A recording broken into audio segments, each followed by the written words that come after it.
ये महाव्रत के समान होता है। कोई इस व्रत को ले लेता है वो महाव्रतों में अर्थात मुनि के कपड़ों में मुनि के समान होता है, उसके फल हो जाते हैं। तो ये आजीवन ब्रह्मचर्य व्रत का पालन करता है। ब्रह्म रूप में आत्मा में ही ब्रह्मचर्य का मतलब होता है ब्रह्म, अर्थात आत्मा में ही रमण करता है। वो अभी तक पत्नी के रूप में प्रयोग करता था, लेकिन अब वो पत्नी को मित्र के रूप में ही प्रयोग करेगा।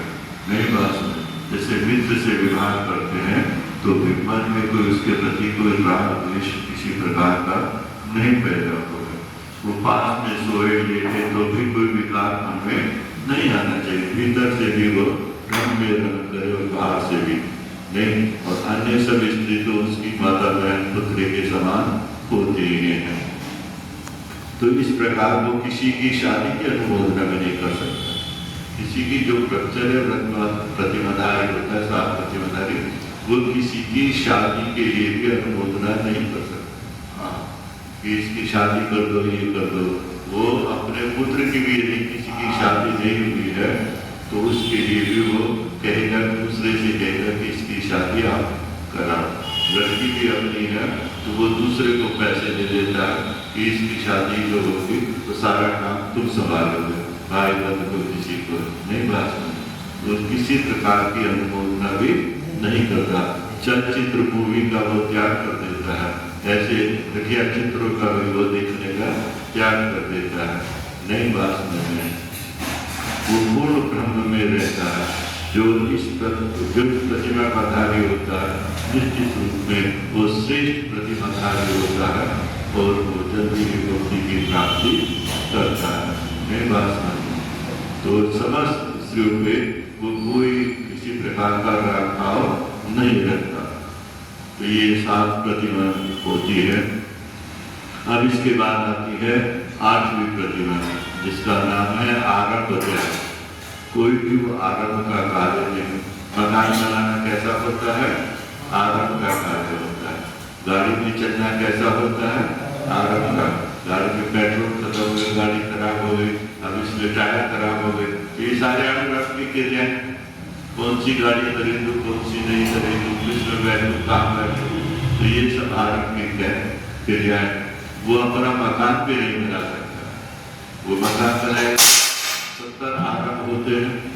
जब पहले नींव खुदवाएगा, ये करेगा, वो करेगा, ये करेगा, वो करेगा, तो आरंभ का काम कोई नहीं करेगा। नहीं बात, किसी भी प्रकार के वो आरंभ जहाँ होता है उसमें वो कोई सहभागिता नहीं करेगा। तो वो जो आत्म प्रतिमाधारी है वो वाहन में यात्रा नहीं कर सकता। आत्म प्रतिमाधारी नहीं कर सकता तो फिर आगे का कैसे कर सकता है? नहीं वास्तव में। तो फिर इसके बाद आती है 9वीं प्रतिमा।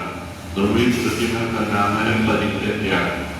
अभी तक उसने जितना परिचय रखा था उसमें और उसको बहुत अल्प कर देता है, सीमित कर देता है। प्रतिमा उस परिचय को सीमित कर देता है। हाँ भैया, वो अशोक नगर वाले आज देखेगा मैं आहार नहीं है वहाँ। तो वो उसमें जो है अभी तक जितना उसे रखा था परिचय उसमें वो बहुत अल्प कर देता है।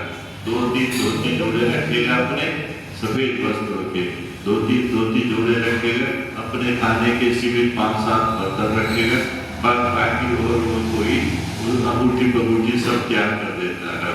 नहीं, कोई परिचय किसी प्रकार का जीवन अपने सजावट वो नहीं करता है। एक सीमित अपने घर में एक कमरे में चैन से रहता है। ये 7, 8 और 9 प्रतिमाधारी ये मध्यम श्रावक कहलाता है। ये क्या कहलाता है? मध्यम श्रावक कहलाता है। और उसके बाद आती है 10 प्रतिमा। 10वीं प्रतिमा का नाम है अनुमति त्याग। अनुमति त्याग, अनुमति का मतलब कोई कहे मैं ये बिजनेस कर लूंगा, तू जानते रखा, वो अनुमति भी नहीं करता। मैं ये कर लूंगा, मैं वो मकान खरीदूंगा, ये जमीन खरीद लूंगा, नहीं, वो किसी प्रकार की अनुमति। हाँ, कोई कहे कि मैं मुझे बनना चाहता तो अनुमति दे सकता, मैं प्रतिमा लेना चाहता हूँ, कोई व्रतों को लेना चाहता हूँ तो अनुमति दी, लेकिन संसार की किसी काम की वो अनुमति नहीं दे सकता। नहीं बात समझे? तो ये 10 प्रतिमाधारी 10वीं प्रतिमाधारी तक घर में रह सकता है। 10 प्रतिमा तक वो घर में रह सकता है, बड़ी भारी साधना कर सकता है और वहां से अपने आप में कल्याण कर सकता है।